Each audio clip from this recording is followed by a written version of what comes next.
estudantes, tudo bem? Hoje vocês estão de novo aqui comigo para mais uma aula. Vamos estudar hoje o Reino Plantae. Tenho muitas coisas interessantes para vocês aqui hoje na aula, tá? Sejam bem-vindos, tá? Segundo ano. Vamos ver qual que é o assunto de hoje, Reino Plantae, segundo ano, ensino médio, referente à semana 5 do PET 4. Hoje com a intérprete de Libras, Fabiana. Tudo bem, Fabiana?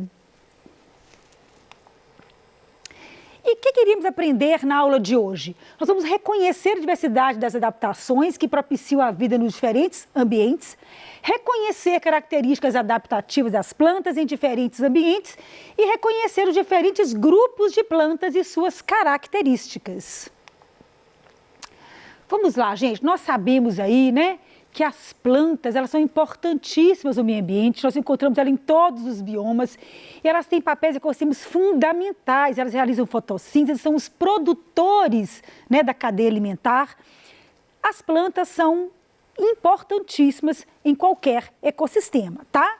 As plantas, elas originaram de algas verdes, dos grupos das clorófitas, tá? Essas algas verdes clorófitas, elas armazenam amido, possuem clorofila A, clorofila B, carotenoides e paredes celulares celulósicas como as plantas. Então, elas têm aí características semelhantes, né, com as plantas. Mas elas não apresentam diferenciação em tecidos, tá? Como as plantas já apresentam. O seu corpo é apenas um talo, tá? Além de que não são todas multicelulares. Então, essa imagem aqui mostra o exemplo de plantas clorófitas, das quais as plantas terrestres se originaram, tá? Há muito, muito tempo atrás, milhões de anos atrás. Aqui mostra, gente, a evolução das plantas terrestres, tá? Vocês podem observar nesse diagrama aqui, vou pegar uma caneta, peraí.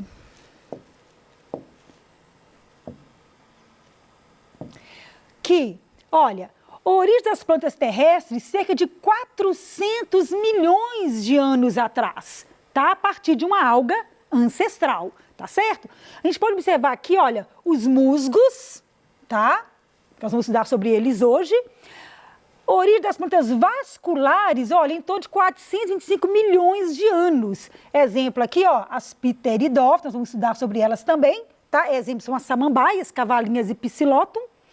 E mais posteriormente, tá, por volta de 305 milhões de anos atrás, que vão surgir as plantas com as sementes atuais, tá? As espermatófitas, que são quem? As gimnospermas e as angiospermas, ok? Vamos dividir então as plantas em criptógamas, que são aquelas plantas que têm ali os órgãos sexuais escondidinhos, que são as briófitas e as pteridófitas. E as fanerógamas, que a gente nem utiliza muito mais esse termo, a gente encontrou em muitos livros didáticos, ainda eu trouxe aqui, tá? A gente fala espermatófitas, tá? É mais atual. Que são quem? As gimnospermas e as angiospermas, que são plantas que já possuem sementes, ok? Então vamos estudar aqui as briófitas, as pteridófitas, as gimnospermas e as angiospermas. Ok, estudante, vamos ver aqui esse esquema, que é muito interessante, mostrando o que, gente? A evolução aí da fase gametofítica, que é N, e da fase esporofítica, que é 2N, tá? Tem um curtinho duplo aí de cromossomos. Muito fácil de lembrar, gametofítico, a fase gametofítica vai gerar gametas, e a fase esporofítica vai gerar esporos, ok? Então, olha só, aqui nos musgos, olha, a fase esporofítica é bem curtinha, aqui em cima a gente quase não enxerga ela na natureza, tá? A partir dos demais grupos de plantas, olha, samambaia aqui, você já tem uma fase esporofítica duradoura, também aqui nos pinheiros, que são as gimnospermas, e também aqui numa árvore, né, que pode ser aqui um pé de manga, por exemplo, que também é uma estrutura 2N, tá certo? E a fase gametofítica vai ficando cada vez menor. Olha, na samambaia, aqui, olha, no prótalo, tá? Que quando cai no chão germina, né? O esporo cai no chão germina esse prótalo, que é uma estrutura N e que vai originar gametas aqui que vão nadar, tá, gente? Como nas briófitas, os gametas têm flagelo e vão nadar para encontrar aí, né? o gameta feminino.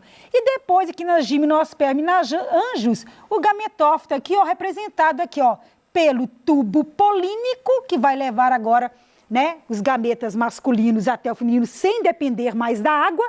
Aqui também na geosperma, o tubo polínico levando agora o gameta, não precisando aí da água para o encontro dos gametas, ok? Bem, gente, vamos agora para o campo, lá na Lagoa da Pampulha. Vou mostrar para vocês de verdade essas plantas e mostrar o ciclo delas bem de pertinho. Vamos lá comigo?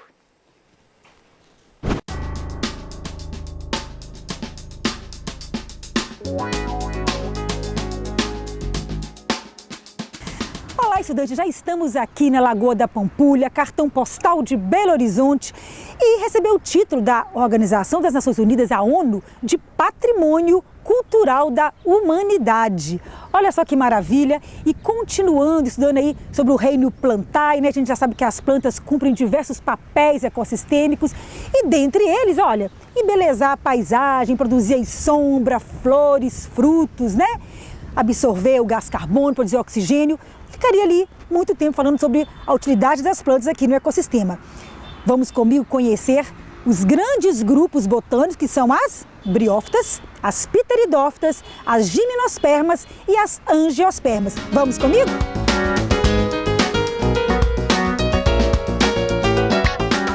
Vamos estudar agora o grupo das criptógamas, tá? Representado pelas briófitas e pelas pteridófitas, que são aquelas plantas que têm ali a parte produtora de gametas escondidas, tá? Então, olha só, quero que vocês observem aqui nesse flamboyant maravilhoso, esse tapetinho verde aqui, ó, onde meu dedo tá mostrando, tá? Aqui, gente, são os musgos, tá? Representante do grupo das briófitas. Vocês podem perceber que eles são pequenininhos, né? Formam esse tapetinho nas árvores, no chão. Eles não crescem, sabe por quê? Porque eles não têm tecidos condutores de seiva, tá? Também não tem semente, não tem caule, não tem raiz, não tem folha, tem cauloide, rizoide, filóide. Marizinha, como é que eles reproduzem? Olha que interessante, aqui está representada a fase haploide, a fase gametofítica, que é duradoura, tá? Ela vai produzir gametas que vão se encontrar, realizar a fecundação, produzir então o esporófito, que é a fase que é dependente temporária, que a gente não está vendo aqui agora, mas que eles vão produzir esporos que vão cair no chão, germinar e produzir de novo aí a fase gametofítica e duradoura. Então esse é o ciclo, tá? E aqui as briófitas.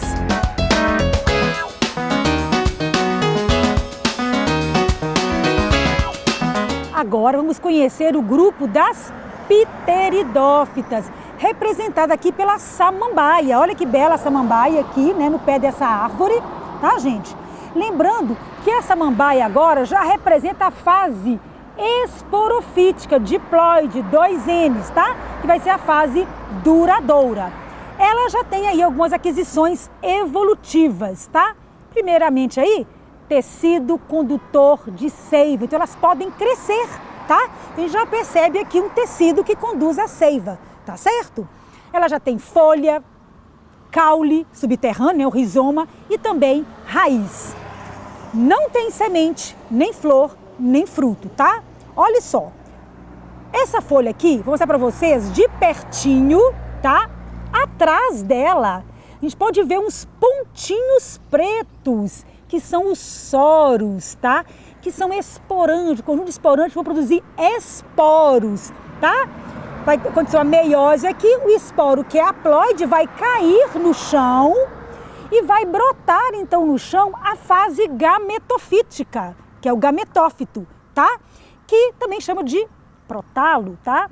E aí, gente, olha que interessante, essa fase vai ser temporária, vai produzir então o anterídeo, que vai produzir gametas masculinos, o arquegônio, gameta feminino, e também vai depender da água para a fecundação. Então ali os gametas vão se encontrar, vai fecundar, vai produzir um embrião 2N que vai dar origem novamente à samambaia. Estou aqui debaixo desse pinheiro lindo, que é o representante das gimnospermas. Bem, o pinheiro, juntamente com as cicas, com o ginkgo biloba, com as araucárias, tá, gente? Fazem parte aí desse grupo das gimnospermas. O que quer dizer gimnospermas? Gímeno quer dizer nua, esperma quer dizer semente, semente nua. É porque a grande aquisição evolutiva desse grupo foi exatamente produzir semente, né? A semente guarda aí o embrião, tá ok? Lembrando que o pinheiro, né, gente, como todas as outras gimnospermas, a fase dominante é esporofítica, 2N, ok?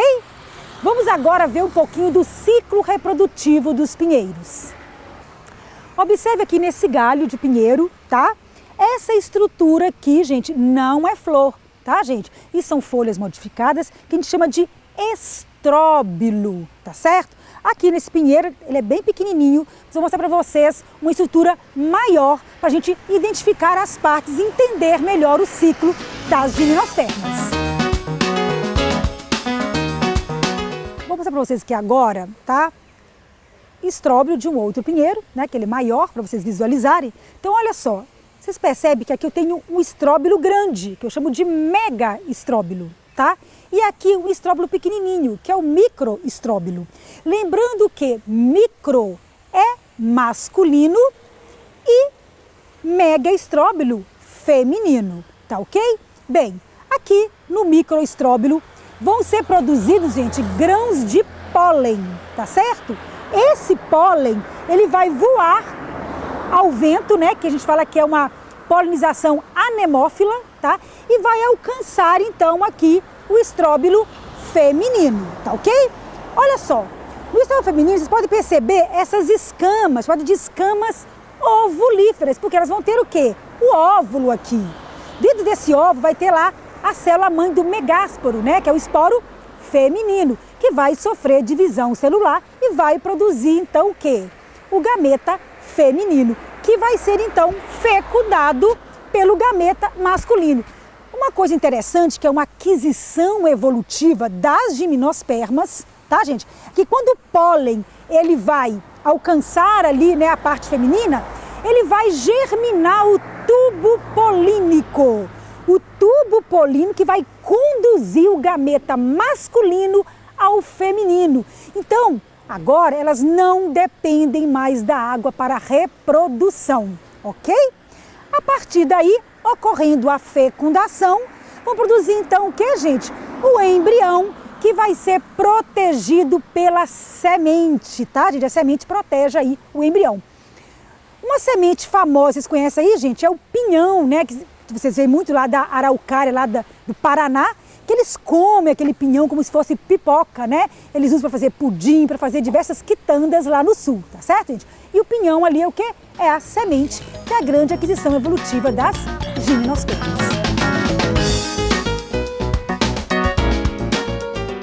Vamos lá, estudante, a gente já viu então o grupo dos pinheiros, vamos ver agora o grupo das angiospermas. Picando a palavrinha, esperma, semente, e agora anjo, sementes agora com frutos, com um saquinho, tá? Anjo quer dizer saquinho, que vai ser o quê? O saquinho que guarda o quê? As sementes, que é o fruto. Então vamos lá. Gente, olha aqui na minha mão, tá? Essa aqui é uma flor da quaresmeira, tá, gente? Uma tibuquina aqui, na beirada aqui da lagoa, tá, gente? Que é um exemplo de angiospermas. Uma grande aquisição evolutiva agora é o que, gente? Olha, fazer flor e fazer fruto. A flor, gente, é o órgão reprodutivo, tá? É ela que vai atrair os polinizadores, né, para fazer então a fecundação, tá certo? Vocês podem perceber, né, no ambiente de uma floresta ou aqui mesmo na lagoa, uma riqueza de angiospermas, porque elas dominaram a paisagem da terra. Pense assim, se você eliminar da sua cabeça aqui do cenário os pinheiros, as samambaias e os musgos, todo o restante que você observar vai ser o quê? Angiospermas. Por que elas dominaram a paisagem terrestre? Porque elas fizeram flor e fruto, tá ok? Vamos agora então conhecer as partes de uma flor. Aqui no caso a flor da quaresmeira. Olha, aqui vocês vão ver a parte feminina, que ela vai estar aqui mais destacada, maiorzinha, tá, gente? e a parte masculina. A parte feminina a gente chama de gineceu, que é formada pela abertura aqui, que é o estigma, esse tubinho que é o estilete e o ovário aqui embaixo, tá? Então, estigma, estilete, ovário, gineceu feminino. E o masculino, que é o androceu, que é um conjunto aqui de estames, tá? Os estames formados, então, aqui, ó, pela antera e o filete. Como acontece, então, o processo de fecundação? O grão de pólen, né, os grãos de pólen vão estar aqui na antera, eles vão ser dispersos ou por pássaros, né? Ou por insetos, por morcego, pode ser até pelo vento também. Vão chegar então na parte feminina. E aí o grão de pólen, aqui no estigma, ele vai germinar. Lembra o quê? O tubo polínico, que surgiu lá na gimnosperma. O tubo polínico é o gametófito masculino, que ele vai levar os gametas, que são os núcleos espermáticos. Vai acontecer então uma dupla fecundação, porque lá no óvulo, né, nós temos várias células, né, um conjuntinho, né, as sinergias, as antípodas, né, os núcleos polares e a oosfera. Um núcleo espermático vai fecundar a oosfera, o outro núcleo espermático vai fecundar aí os núcleos polares, dando então a estrutura 2N, que vai formar o embrião, e 3N, que vai formar o endosperma da semente. Agora, olha que interessante. Do ovário surge o fruto. Então, o ovário vai se transformar no fruto. Todo fruto verdadeiro vem de um ovário. Continuando, então, dando exemplos, né, de frutos verdadeiros que vêm do ovário da flor. Olha aqui que bonitinho, né? A goiaba, dá para ver aqui, olha, o estilete da flor, né? E aqui, olha, o ovário se transformando no fruto, tá? Que a gente come aqui, que é bem saboroso, né? Outro exemplo, gente, está ali o fruto do flamboyant, aquela vagem, né, grande ali, marrom, que não é comestível, mas também é um fruto verdadeiro. Outro exemplo são ali os frutinhos da palmeira. Então, terminando a nossa aula de hoje, né, sobre o reino das plantas, vocês viram então que as angiospermas, por fazerem flor e fruto, dominaram a paisagem terrestre, porque são características extremamente adaptativas. Espero que tenham gostado. Vamos agora voltar para o estúdio. Que bom, espero que tenham gostado dessa aula, eu adorei, tá? E só para vocês lembrarem que se vocês viram alternância de geração nesses ciclos, né? Com uma fase sexuada que produz gametas e uma fase assexuada que produz esporos, tá? Chamado de alternância de geração. Espero que tenham gostado dessa aula, eu adorei. Um grande beijo para vocês e até a próxima com a aula da Marizinha.